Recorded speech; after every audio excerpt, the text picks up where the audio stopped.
ಸಭಾ ಅಧ್ಯಕ್ಷರೇ, ಗೆಳೆಯರೇ, ತಂದೆ ತಾಯಂದಿರೇ, ಎಲ್ಲರಿಗೂ ಪ್ರವಾದಿ ಮೊಹಮ್ಮದ್ ಮುಸ್ತಫಾ ಸಲ್ಲಲ್ಲಾಹು ಅಲೈಹಿ ವಸಲ್ಲಂ ಅವರ ಜನ್ಮದಿನೋತ್ಸವದ ಶುಭಾಶಯಗಳು. ಪ್ರವಾದಿ ಮೊಹಮ್ಮದ್ ಮುಸ್ತಫಾ ಸಲ್ಲಲ್ಲಾಹು ಅಲೈಹಿ ವಸಲ್ಲಂ ಅವರ ಜನ್ಮದಿನವನ್ನು ಆಚರಿಸಲು ಬಂದ ಜನರೊಂದಿಗೆ ನಾನು ಒಂದು ಪ್ರಶ್ನೆ ಕೇಳಲು ಬಯಸುತ್ತೇನೆ. ನೀವೆಲ್ಲರೂ ಪ್ರವಾದಿ ಮೊಹಮ್ಮದ್ ಮುಸ್ತಫಾ ಸಲ್ಲಲ್ಲಾಹು ಅಲೈಹಿ ವಸಲ್ಲಂ ಅವರನ್ನು ಪ್ರೀತಿಸುತ್ತಿದ್ದೀರಾ? ನಿಮ್ಮ ಉತ್ತರ ಹೌದು ಎಂದಾಗಿರಬಹುದು. ಆದರೆ ಇನ್ನೊಂದು ಪ್ರಶ್ನೆ ಕೇಳಲು ಬಯಸುತ್ತೇನೆ. ನೀವು ಆ ಪವಿತ್ರ ಪ್ರವಾದಿಯವರ ಮಾತುಗಳನ್ನು ಮತ್ತು ಕಾರ್ಯಗಳನ್ನು ಪಾಲಿಸುತ್ತಿದ್ದೀರಾ ಎಂದು ಕೇಳಿದರೆ ಇಲ್ಲ ಎಂಬ ಉತ್ತರವಿರಬಹುದು. ಯಾರು ದುಃಖಿಸಬೇಡಿ.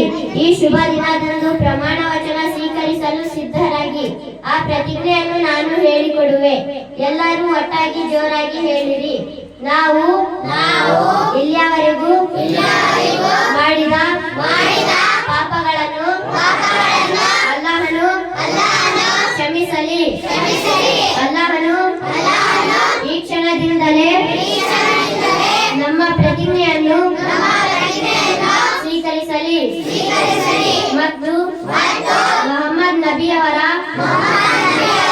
ಬೋಧನೆಗಳನ್ನು ಜೀವನದಲ್ಲಿ ಅಳವಡಿಸಿ ಚೆನ್ನಾಗಿ ಬದುಕಲು ಅಲ್ಲಾಹು ತೌಫೀಕ್ ನೀಡಲಿ.